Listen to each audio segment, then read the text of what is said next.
Hey everyone, welcome back. We're diving deep today, getting into some really interesting stuff about the future of education. Mhm. Really how schools can, well, do a better job of lining up with what society actually needs. Right. And we've got some pretty thought-provoking source material for this one. One thing that keeps popping up, this idea of The like, shared vision. yeah, Yeah. exactly, a shared vision for education. Yeah. But why? Why is that such a big deal, especially now? Well, I think one thing to remember is that education, it can't just exist in a vacuum, right? Right. It's got to work hand in hand with like the real world. Mm-hmm. And that's for both, individuals to thrive, but also society as a whole. Makes sense. So a shared vision, it's kind of like, I guess you could say like a roadmap. Oh, interesting. It helps get everyone moving in the same direction. Yeah, well, Whether you're a student, a teacher, a parent, even, people in the workforce. I see. So it's like a common goal everyone's working towards. Right. And that actually leads into something else the source talks about. Right. It's not just about like some vision handed down from, the higher ups. Right.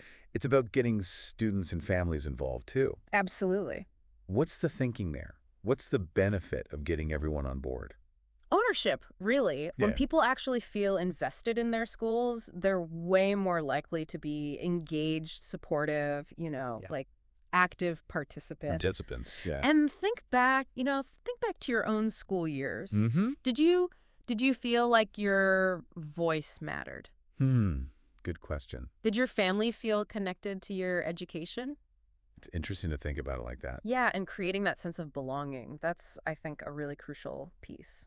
Definitely. I mean, it makes a huge difference in how you approach things. Right. Speaking of making a difference, the source also talks a lot about preparing students to be like active citizens, Yes. even leaders. Mhm. What can schools actually do to make that happen? Well, it's got to go beyond just, rote memorization, textbook stuff. Okay, yeah. The world needs people who can think for themselves, right? Right. Solve problems creatively, work together effectively. Collaboration, all that. Exactly. But how do schools teach that? Well, imagine schools where student-led projects actually tackle real problems in their communities. Ooh, that's interesting. Think about your own community. What are some of the challenges there?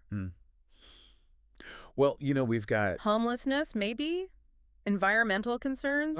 definitely. Local businesses struggling, all kinds of things. Yeah, there's no shortage of things to work on. Right, and the possibilities are endless. And that actually kind of ties in with another point from the source, aligning school plans with, like, Workforce needs. yeah, workforce needs, which seems, I don't know, both necessary and kind of a logistical nightmare. It is. It's a tough one, for sure. Yeah. It's finding that balance between, teaching those broad skills we were just talking about. Right. And then also providing, more specific job training. It's a hard needle to thread. It is. And it really makes you ask, like, what skills are going to be most valuable in the future? We're talking about, like, jobs that don't even exist yet. That's wild when you think about it. Right. Schools have to be, like, almost predicting the future. Yeah, they got to be forward-thinking, adaptable, not just reacting to whatever the job market is right now. So how do they do that? Are there any, like, innovative approaches out there? What are schools actually doing?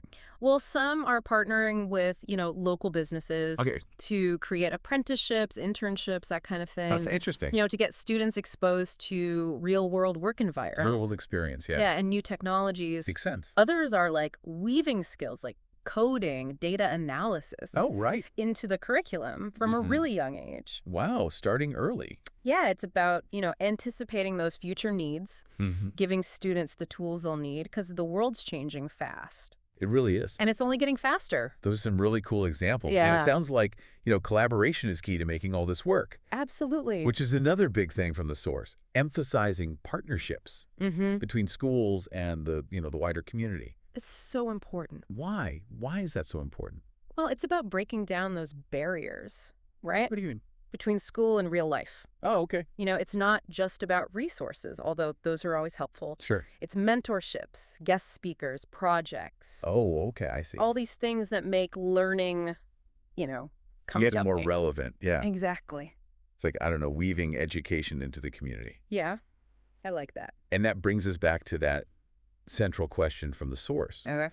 How do we actually build a culture where everyone feels responsible for student success. It's a big one, right? Huge. And I think it requires a real shift in mindset, honestly. We got to move beyond just test scores Yeah, and recognize that success looks different for everyone. that's true. It's about supporting, the whole student academically, socially, emotionally. Yeah, taking a more holistic approach. Exactly. So it sounds like we're saying a truly effective education system is one that's deeply connected to the community, Yes. have a shared vision everyone's working towards, Absolutely. and prepares students not just for tests, but for life. That's the goal, isn't it? It really is. And that's something I'd like to leave everyone with today. Okay. If you could redesign education from scratch, what would be your top priorities? That's a great question.